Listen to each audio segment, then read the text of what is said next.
There is no one to change but self. When you understand this, you'll cease chasing shadows and begin transforming the light that casts them. Many long for a perfect partner, a soulmate, a twin flame, the one who will see them, feel them, complete them. But I tell you, no one can complete you unless they are born from your own inner completeness. And the only relationship worth pursuing is the one you build within. If you would love another purely and deeply, you must first love yourself into wholeness. Not through effort, but through assumption. Assume that you are already the cherished, the adored, the irreplaceable. Not someday, not if you behave better, not when someone finally sees your worth, but now. Right now. Walk, breathe, speak, and sleep as though the lover of your dreams already whispers your name into the quiet of the night. Do not imagine meeting someone. Imagine being the one they cannot help but desire.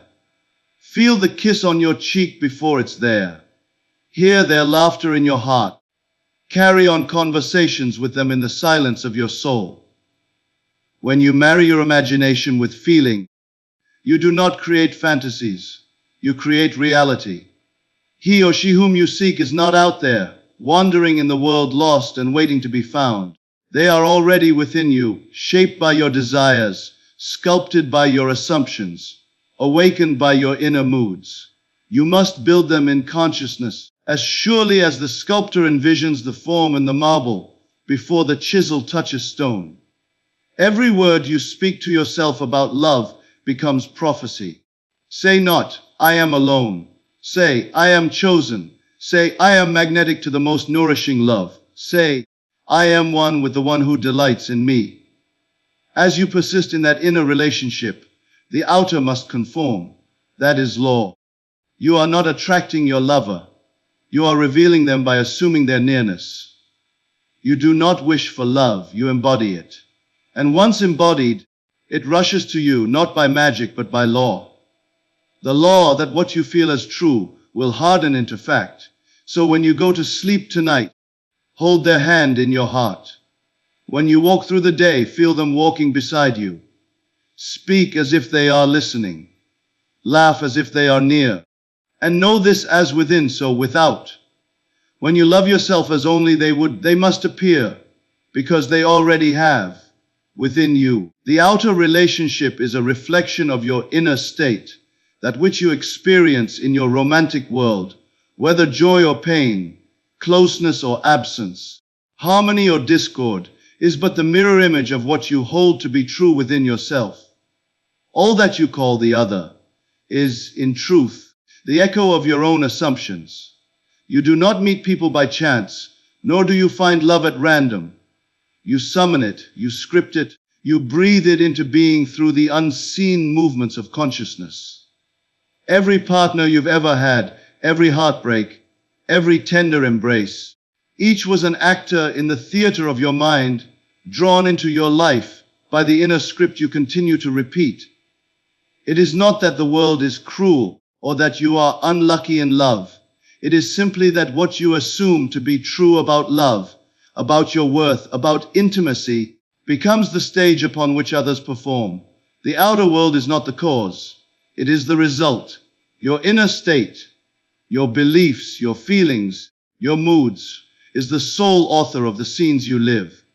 When you say, no one loves me, you are not describing a fact. You are creating one. When you think, people always leave me, you are not observing reality. You are commanding it. Your every thought and assumption sets life into motion. Not in some abstract, philosophical sense, but in the most literal way. That person who ghosts you, the one who seems to ignore your value, the lover who becomes distant. Each is but the visible projection of what you hold as truth within. Do you believe you are worthy of adoration? Do you assume that others naturally find you radiant and irresistible? Or do you carry the wound of invisibility, the idea that you must work hard to be loved? These internal stances are not idle. They are seeds, and every seed you water within must bloom in the garden of experience. It is not about trying harder. It is not about fixing the world. It is about understanding that you alone are the source. Love does not come to you. It comes from you. And what comes from you returns to you, pressed down, shaken together, and running over. If you seek a partner to complete you, you will attract one who mirrors your sense of incompletion. If you need to be validated, you will draw to yourself someone who can only reflect the need, not its fulfillment. But when you rest in the knowing that you are already the beloved, already cherished, already complete, the outer must conform to that inner law. You can test this. Begin to think differently about yourself, not out of wishful thinking, but out of deep inner conviction. Walk through your day as if someone were madly in love with you, because if you truly feel it within, the outer world must obey. Feel their attention. Hear their words of affection in your inner ear. Sleep each night wrapped in the feeling of being loved, and let that feeling become your dwelling place. This is not imagination as fantasy. This is imagination as creation. All the conditions of your romantic life are changeable. They are not fixed. They are not determined by fate, by age, by past experiences, or by who you think you've become. They are determined moment by moment by your consciousness. You are not subject to your relationships. You are their source. You are the writer, the director, and the star. And when you choose to see yourself as deeply valued, deeply worthy of being chosen, the world cannot help but reflect it back to you in faces, in texts, in embraces, in unexpected encounters. There is no one out there denying you love. There is no power external to you deciding who finds you lovable and who does not. The only power is your assumption of being loved, what you consent to emotionally, what you accept as your truth without resistance must appear. It may come subtly or suddenly, but it will come, not because you earned it, but because you became it. You need not chase love. You need only become the one who is loved in consciousness. And watch how swiftly the outer moves into alignment. So if you would change your relationship with another, first change your relationship with yourself. If you desire more affection, be affectionate in your inner conversations. If you want more presence, feel their nearness within. Treat your mind as sacred ground. Plant only the seeds of love, worth, and wholeness. What grows from that garden will astound you. The outer relationship is not a puzzle to be solved. It is a mirror to be understood. And once you realize that all reflections begin in you, you hold the power to transform your love life entirely. Not by force, but by assumption. You must become the embodiment of love before it appears in another. This is not a poetic sentiment, but a spiritual law that governs all experience. It is impossible to give or receive what you have not first assumed within yourself. The world around you can only yield what you hold to be true within.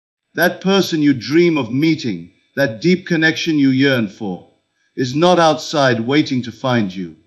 It is waiting to become you. Before the perfect lover can walk into your life, you must walk into the version of yourself who is already perfectly loved.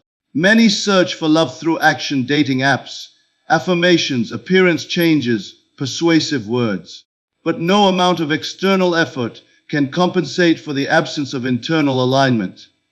You cannot fool the law of consciousness. It does not respond to words or appearances. It responds to your state of being. If you speak of love yet live in fear of abandonment, if you desire closeness yet feel unworthy of affection, the world must echo that contradiction. It has no choice. It reflects not what you say you want, but what you are.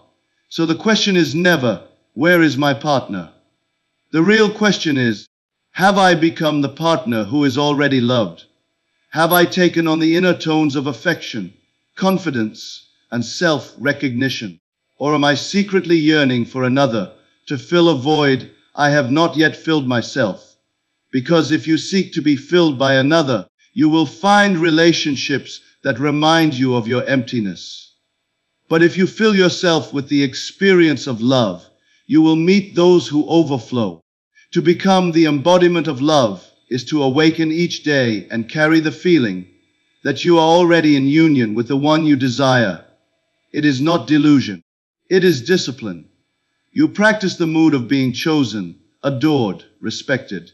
Not once, not when it's convenient, but as a lifestyle. You become saturated in the feeling of connection. You wear it like a garment.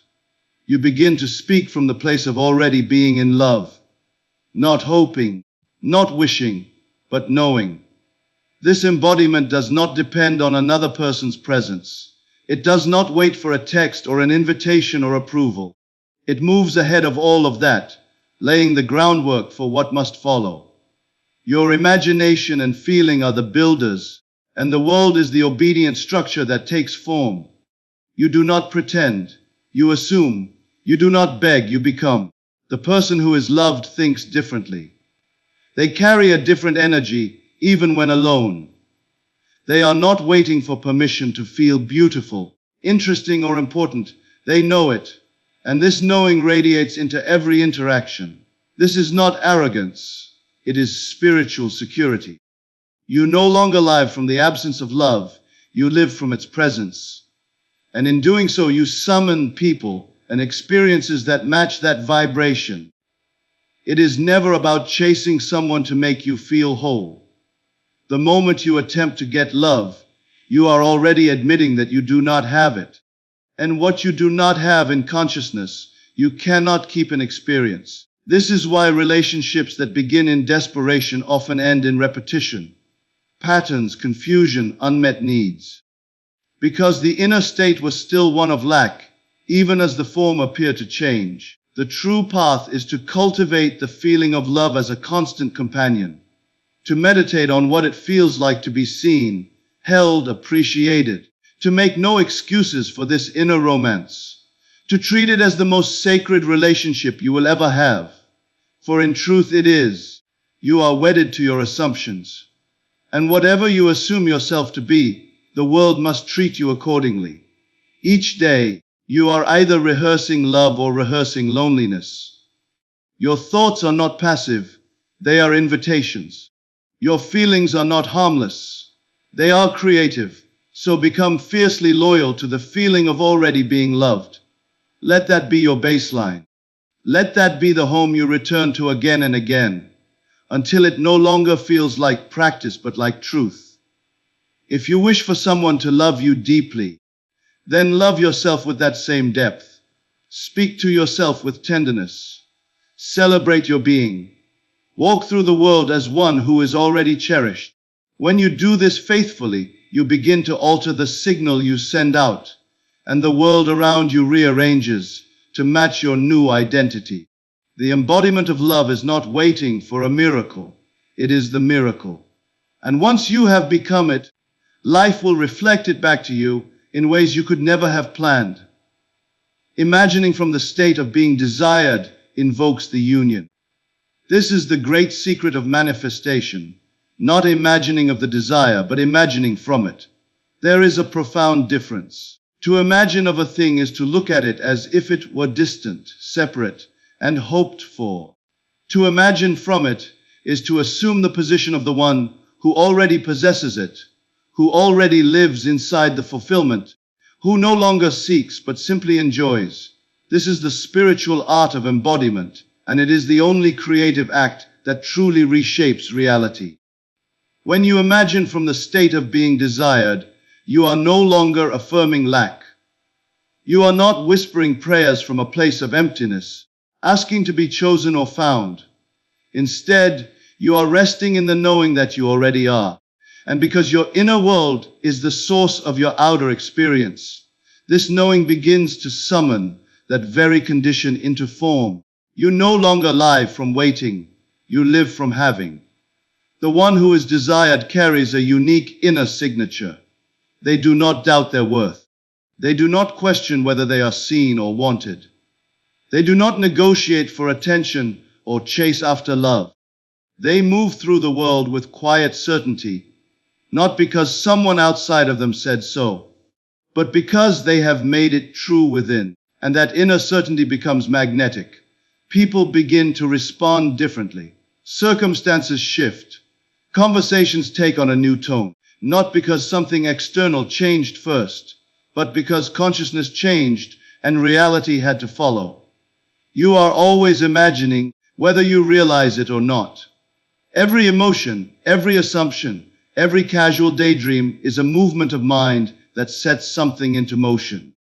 If you walk through life feeling overlooked, imagining being rejected, assuming you must prove your value to be wanted, those inner motions become laws, and the world fulfills them faithfully.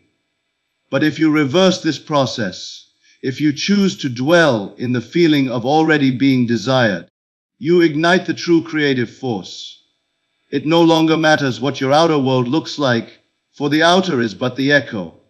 It must bend to the inner cause. To imagine from the state of being desired is to inhabit the end. You go beyond hoping, beyond visualizing outcomes as if they are possibilities. You take the bold and quiet step of declaring, "It is already done." You do not wait for someone to desire you to feel desirable. You generate the feeling yourself. You become it. You taste it in your imagination until it feels natural, until the line between real and imagined begins to blur. This is not self-delusion. It is divine truth in motion. The world is not solid in the way it appears. It is fluid, obedient, and utterly responsive to your inner states. And when you persist in a state of being, the world must eventually conform. But it requires loyalty. It requires that you do not return to the old assumptions out of habit or fear. It requires that you refuse to let your current reality distract you from your inner reality. Sit in silence and feel what it would be like to be deeply wanted. Let the feeling saturate your being. Let it become familiar. Speak from it. Think from it. Act from it. You will find that the external world begins to shift, not always immediately, not always through the path you expected, but it will shift. The person will appear. The message will come. The love will take form. But even if it seems slow, you remain faithful. Not to the outer signs, but to the inner state.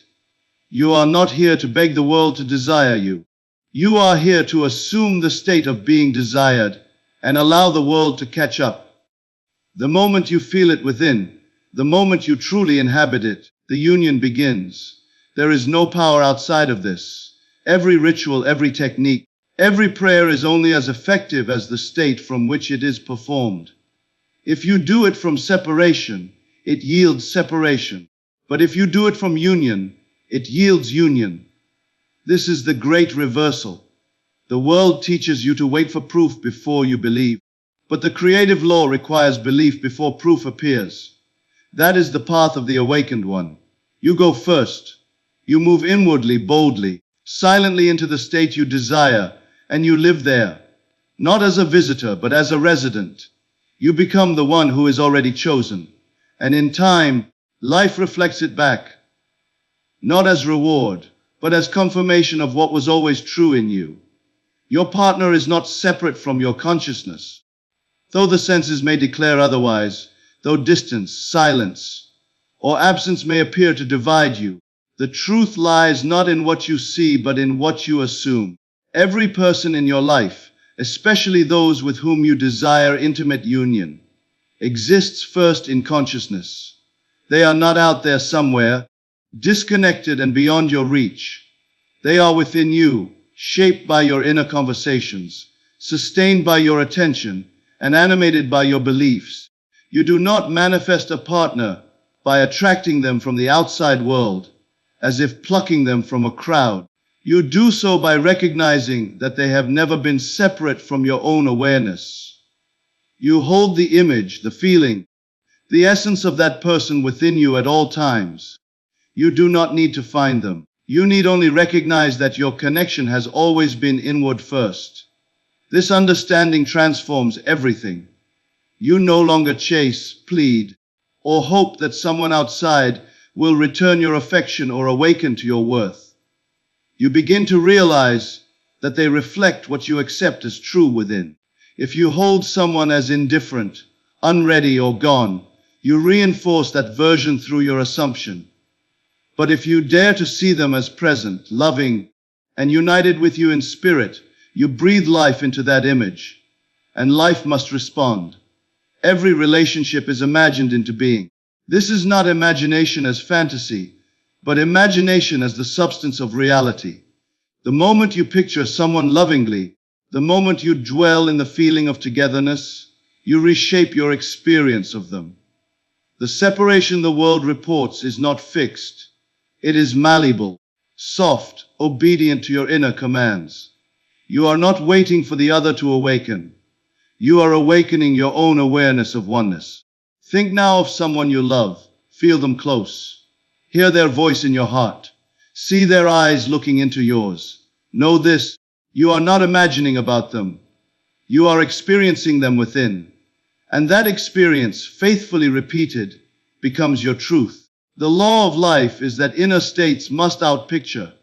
They must appear as fact, not always in the way you expect, and not always immediately, but inevitably.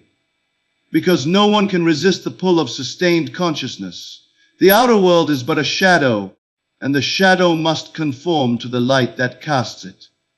To believe your partner is separate is to believe in illusion. To dwell in absence is to reinforce it.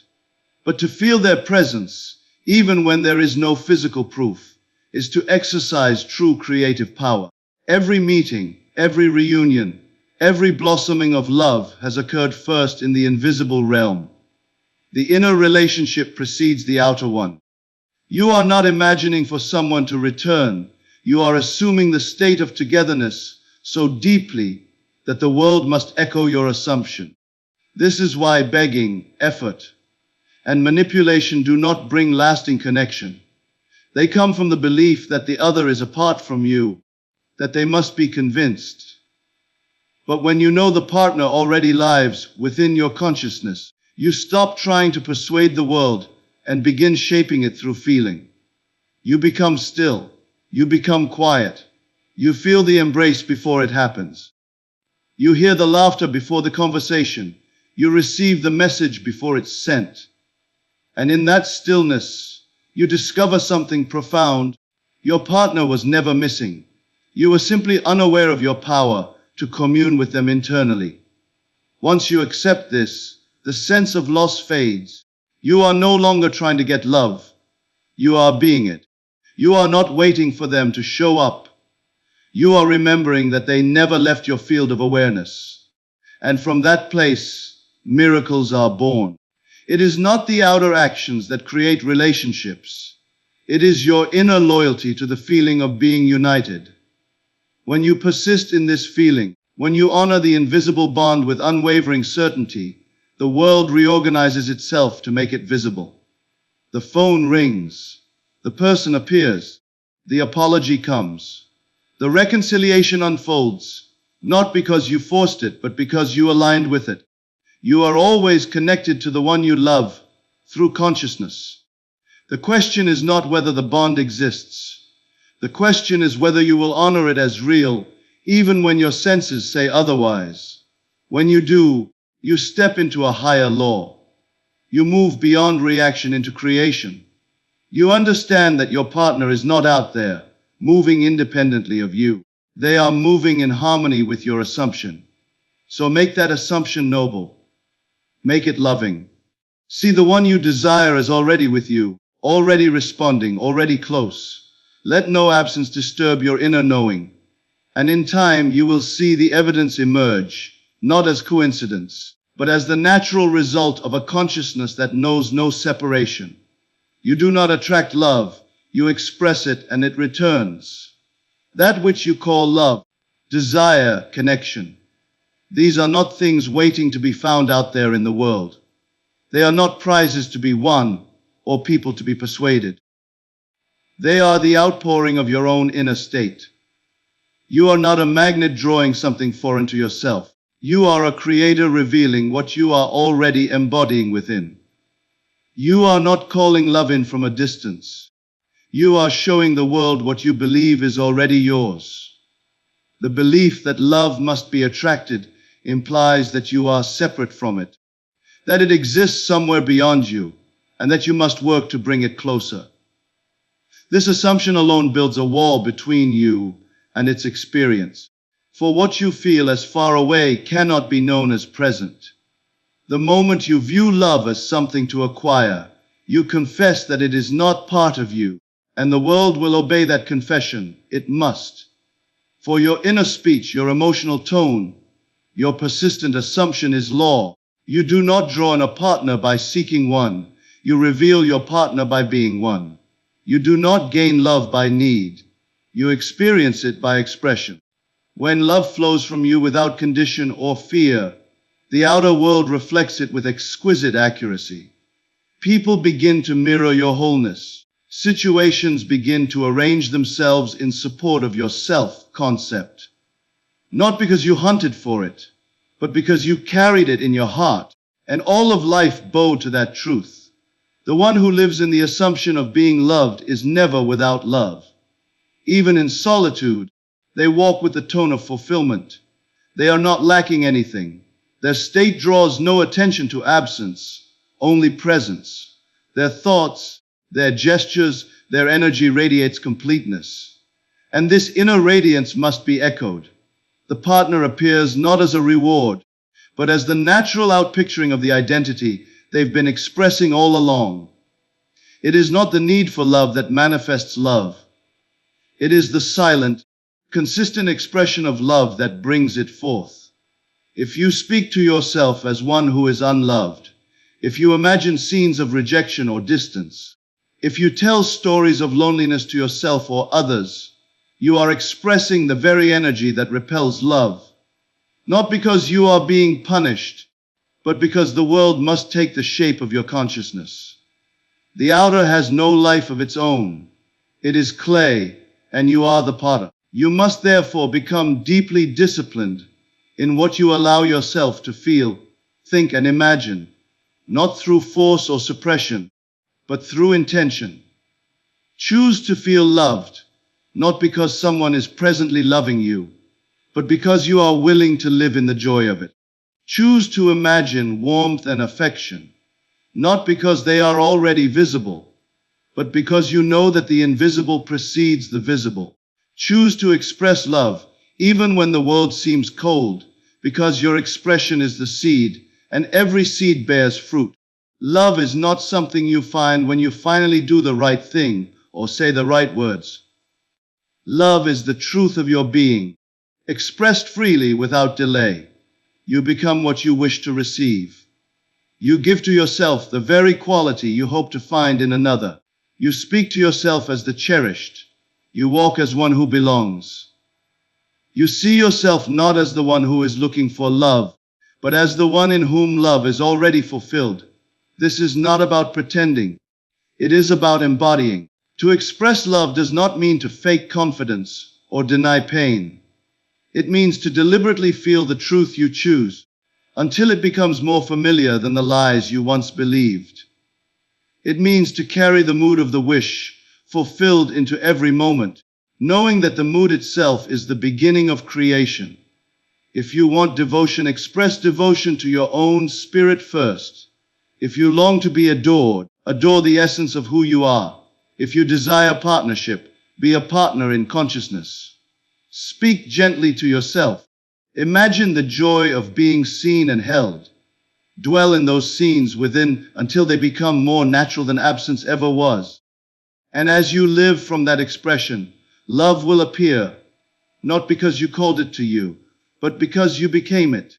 What you consistently express returns to you pressed down, shaken together, and running over. This is the unfailing law. The world cannot help but give you back the content of your inner state. So do not chase love. Do not plead for love. Be love. Speak love. Express it through the tone of your inner world. And in time, the outer must become the mirror of that holy inner radiance. And so, everything begins and ends in consciousness.